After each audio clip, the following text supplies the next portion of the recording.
J'avais une autre petite question à vous poser, mais elle est très très importante quand même. Quand bien même il accepte de négocier, puis avec Donald Trump, et à ses conditions, etc. Quand bien même on a un front qui est gelé, pensez-vous un instant que Vladimir Poutine va dire « Ok, je m'arrête là ». Non. Il n'y croit pas. Volodymyr Zelensky lui-même, le premier, bien sûr, n'y croit pas. Il l'a dit devant le Parlement européen.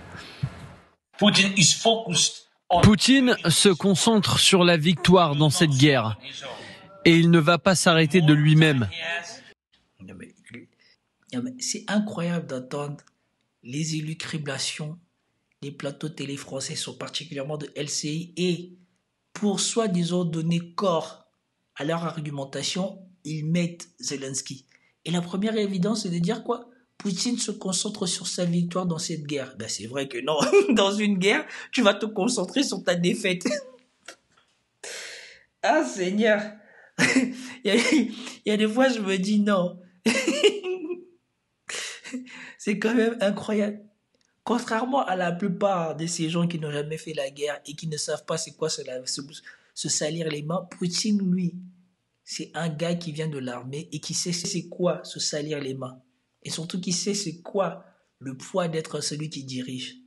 Poutine a toujours dit que la guerre, ça commence par des décisions, mais ça se finit nécessairement par la négociation.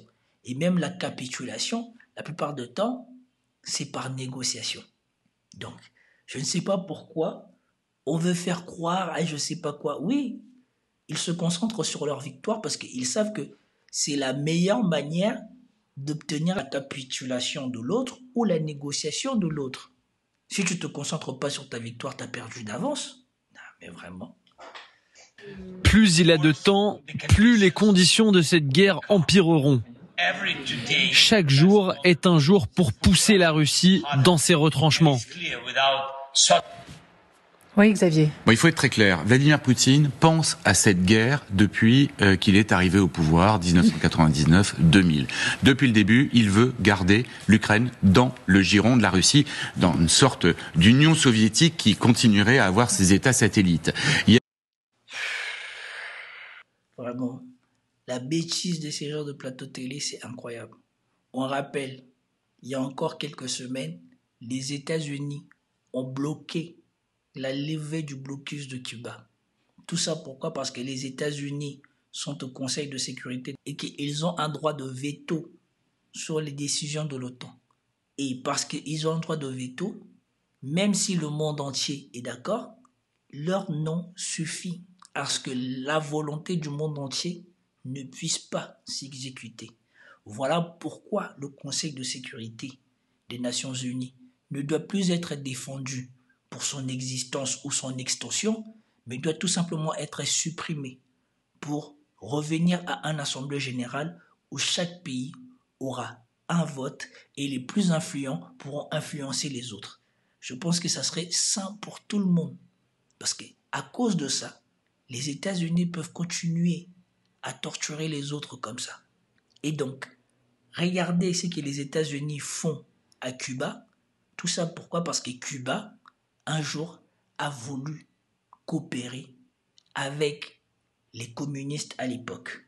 Et qu'aujourd'hui, Cuba est anti-américain. Et probablement, si on levait le blocus de Cuba, Cuba se rapprocherait des puissances qui sont non occidentales et donc mettrait en danger la sécurité des États-Unis et qu'on ne peut pas l'accepter. Et tout le monde l'accepte. Tous ces mêmes lâches, menteurs occidentaux qui viennent là dire que Poutine agit mal en essayant de protéger son pays et en essayant de protéger les frontières et l'espace autour de son pays, c'est mauvais, sont les mêmes qui acceptent que les Américains ne s'assoient pas tous autour de leur pays, ce qui veut dire le Mexique et le Cuba et tout ça. C'est les mêmes. Donc, c'est les mêmes qui ne comprennent pas pourquoi la Russie et l'Ukraine, qui sont quasiment deux pays frères, et pourquoi la Russie voudrait que l'Ukraine non pas fasse partie de la Russie, mais au moins qu'elle reste neutre. Eux n'acceptent pas ça. Eux, ils veulent venir mettre leurs affaires dans l'Ukraine, et si on leur dit non, c'est que Poutine est un mauvais. Mais en même temps, ils ferment tous les yeux sur ce que les États-Unis font vivre à Cuba. Vous avez entendu les Français, les Anglais, les Occidentaux dire qu'il est temps de lever le blocus de Cuba? Vous les avez entendus dire un mot sur ça? Mais c'est des premiers, comme cet éditorialiste, qui vient vous dire que non, Vladimir Poutine, depuis qu'il a pris le pouvoir, il n'a qu'une seule obsession, faire en sorte que l'Ukraine reste dans le giron de l'URSS. Non, les Français qui torturent les Martiniquais, la Guadeloupe, là où la vie devient invivable pour des gens qui sont nés dans la terre de leurs ancêtres. Aujourd'hui, ils ne peuvent plus vivre dans la terre de leurs ancêtres à cause des gens qui sont en France, dans la métropole, et qui ne veulent pas mettre un centime pour que cet endroit-là soit paisible pour les gens qui sont nés là-bas. Ça, c'est pas un problème. Ben oui, si vous êtes des gens qui trouvaient que ce que Poutine fait, c'est mal, eh ben, donnez leur indépendance à la Guadeloupe, à la Guyane, à la Martinique. Pourquoi vous ne le faites pas? Et accepteriez-vous que quelqu'un d'autre vienne prendre ces îles-là, ou quelqu'un d'autre vienne s'installer à côté? Mais quand il s'agit de Poutine, oui, Poutine... Il y a eu la révolution orange en 2004, où il a échoué, puisque c'est un pro-occidental, pro-européen, qui a fini par l'emporter, Viktor Yushchenko, face à son candidat. Non mais vraiment, on le sait, c'est la CIA, Victoria Nuland. Il y a même des audios où Victoria Nuland dit elle-même que c'est elle qui a organisé ce coup d'État et qui a mis en place ce soi-disant gouvernement ou ce président pro-Occident pour rapprocher l'Ukraine de l'Union européenne et des Occidentaux. Et cet éditorialiste vient vous raconter ça comme si de rien n'était. Les Ukrainiens ont fait la révolution orange. La révolution orange s'est faite sous des millions et je ne sais pas combien de dollars américains pour essayer de retirer l'Ukraine du giron russe. Non mais vraiment, c'est incroyable. Le niveau de désinformation qu'il y a sur cette chaîne LCI, c'est incroyable. Qui s'appelait Yanukovych, 2014, Maïdan, l'annexion de la Crimée. Si jamais il avait les 4 blasts après des négociations avec Trump ou avec d'autres, il continuerait. Il pourrait même continuer par une forme... Il dit si jamais. Parce que vous pensez qu'il y a qui que ce soit aujourd'hui qui pourrait lui reprendre ces oblasts-là? L'Ukraine, concrètement, n'en aura bientôt plus les moyens. Parce que même si on lui donne les armes, au niveau humain, c'est plus possible pour l'Ukraine de continuer la guerre. La population s'est réduite de 10 millions. Donc on est là en train de fabuler sur le fait que cette guerre pourrait se prolonger. Non, cette guerre est en train de rentrer dans sa phase finale. Militairement, il devient impossible pour l'Ukraine de continuer à avoir des soldats, de continuer à former des soldats, de continuer à avoir des conscrits. Ça devient impossible.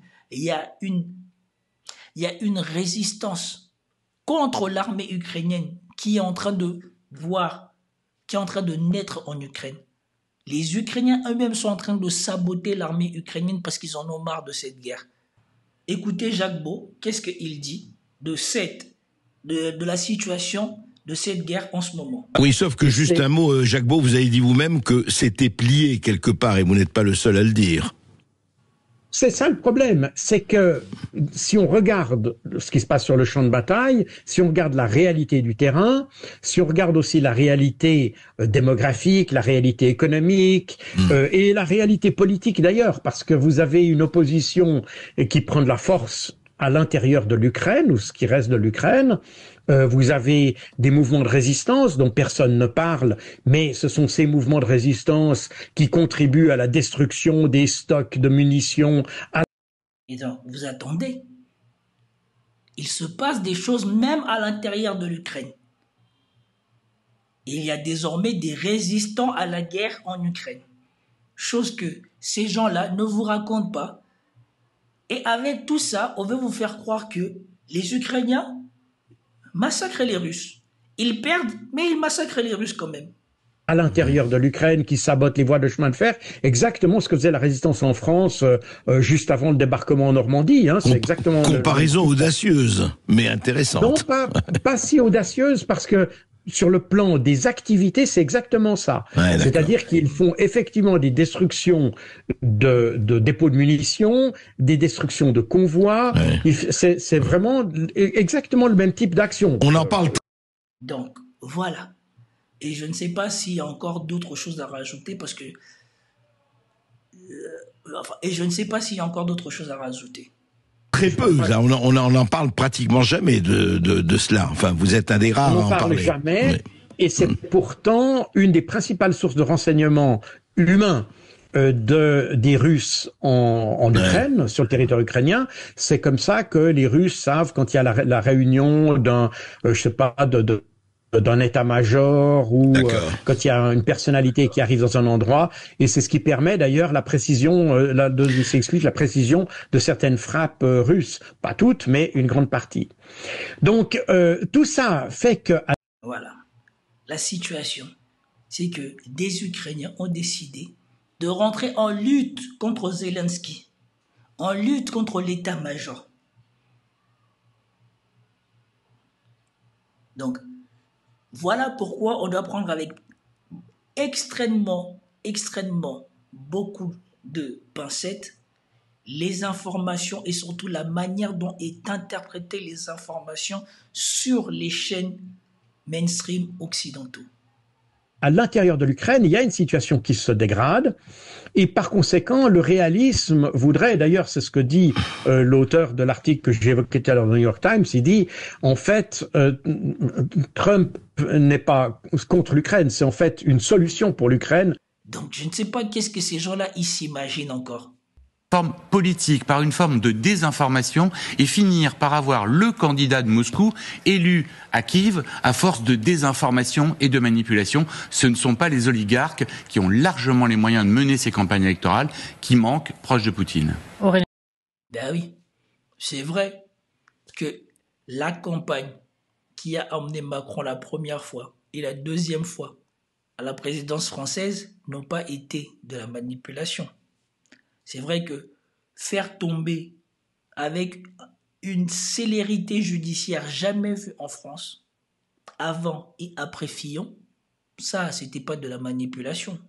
Avoir un président qui se déclare au dernier moment, qui ne fait presque pas campagne, qui ne participe pas au débat présidentiel et qui est élu, ça pose pas problème à la presse, ça, c'est pas de la manipulation.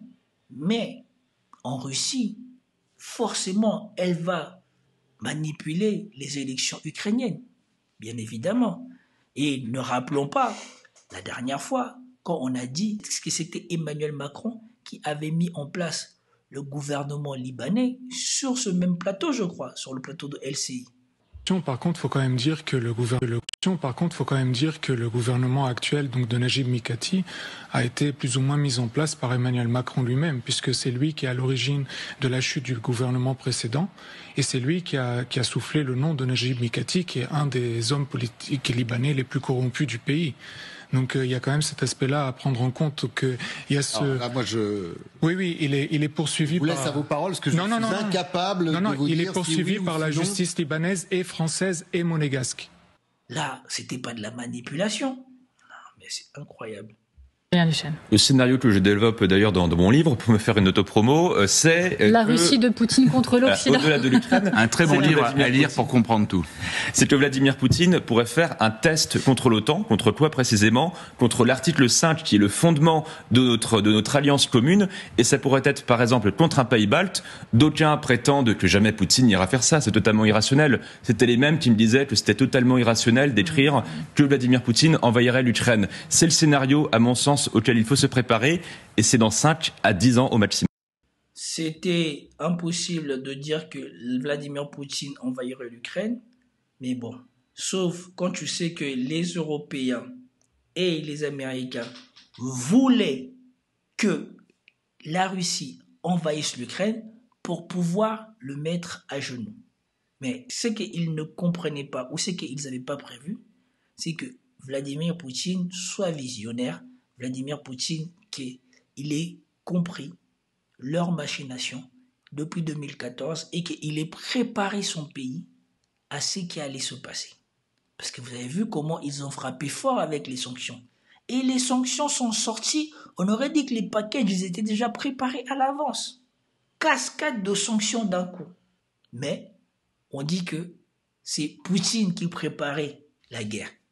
Du jour au lendemain, on a une cascade de sanctions, de l'armement, tout qui est donné en même temps, des saisies, des choses qu'on n'a jamais vues, on bloque l'argent des gens, on bafoue la loi de la pire manière possible. Mais, soudainement, on se dit non, c'est eux, ils avaient préparé la guerre. Nous, tout ça, c'est spontané. On a fait ça comme ça. Non. On n'avait pas préparé toutes ces sanctions, tous ces trucs pour mettre la Russie à terre. On n'avait pas préparé tout ça. La preuve, quand on a vu tout ce qui se passe au Moyen-Orient, on est incapable de reproduire ce qu'on a fait pour la Russie. Incroyable ces gens. Dans les scénarios allemands, juste une toute petite précision, dans les scénarios allemands pour lutter contre la Russie, si jamais ça devait arriver, les militaires font des scénarios de manière répétée. Eux, ils estiment qu'il leur faudrait faire transiter sur leur territoire 800 000 soldats de l'OTAN. Vous voyez le défi logistique que ça comprend. Je me permets du coup de me tourner vers Marie Chantrey. Et nous, 800 000 soldats de l'OTAN. Bon, c'est toujours moins que les effectifs russes, hein, ça va se taper. Mais bon, si vous avez déjà moins de soldats que la Russie et que vous devez attaquer la Russie, ça s'annonce mal. Hein. Ça s'annonce très mal. En tout cas, je préfère m'arrêter là pour cette vidéo. Commentez, likez, partagez pour me soutenir et soutenir la chaîne. Peace out.